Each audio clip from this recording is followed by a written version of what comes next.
Hey, I'm Nick. And I'm Matt. And he's Matt. And I'm Matt. And we're going to tell you guys a little bit about Perseus and Medusa today. Matt, why don't you start us off? Tell us the beginning. Okay, Nick. Perseus was born of King Zeus and the mortal princess Danae after his mother was trapped in a bronze tower with no doors and one very small window by her father, King Acrisius, because he was alarmed by an oracle that his daughter's son would be the instrument of his death. One day, Acrisius saw light coming out of the small window. Zeus, is that you? Oh, yeah, Zeus! And when he went to check on Danae, saw her sitting with a child in her lap. I wonder what she was doing up there. My baby on the treetop. What? He then banished them in a chest, set adrift on the sea.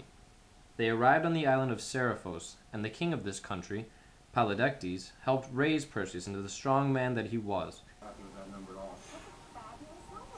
yeah, favorite show right here. However, he soon wished to marry Danae, but she rejected him. No, I will not marry you. Polydectes would have married Danae by force if Perseus wasn't there to protect her. So, in a plan to get rid of Perseus, Polydectes challenged him to bring the head of the Gorgon Medusa, to which Perseus confidently accepted. After he accepted the challenge, Perseus traveled north to find the nymphs that live in the woods at the feet of Atlas. Nymphs, I'm coming! Well, at least he's going north. So they would give him the flying shoes, the magic bag, and the helmet of darkness. Once Perseus obtained the objects, along with his sickle and his shield, he would be able to cut off Medusa's head. After he received the objects, Perseus flew to where the Gorgons lived in search of Medusa.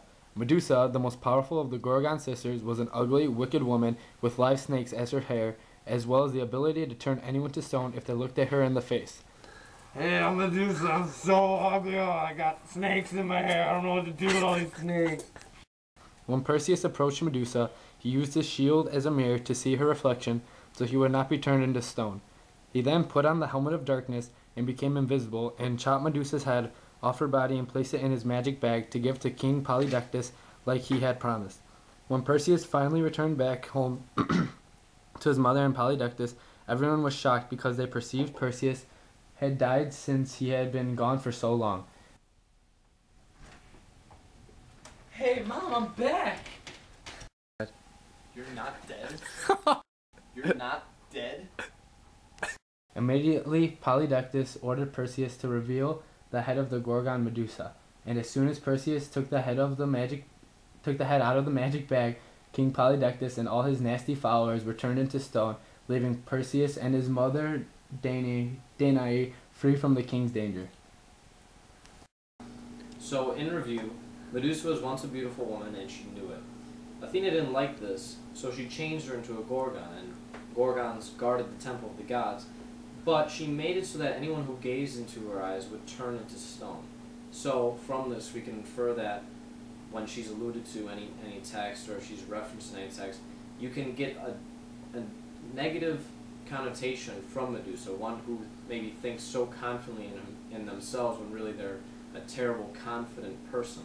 So, other things that you guys should know for, let's say, the quiz, is that Perseus' mother's name was Danae, as we have discussed, and Polydectes sent Perseus away on his mission so that he could get rid of him, so that he could marry Danae. Alright, so know that after Perseus returned from beheading Medusa, that he took her head to see Polydectes and all of his followers, and he turned them into stone, and that he took over the kingdom, and he married Andromeda, and then they eventually had a son, Hercules. So Perseus is Hercules' father. So when Perseus is referred to or alluded to in literature, know that he has a positive connotation, and that he is known as a hero for his braveness, strength, and courage. And for the quiz that you guys are going to take, know that Hermes' sandals, his magic bag, and the helmet of darkness is what Perseus needed to cut off Medusa's head, and that the nymphs he needed to find for all the objects were at the foot of Atlas. That was our presentation. The end. Thank you.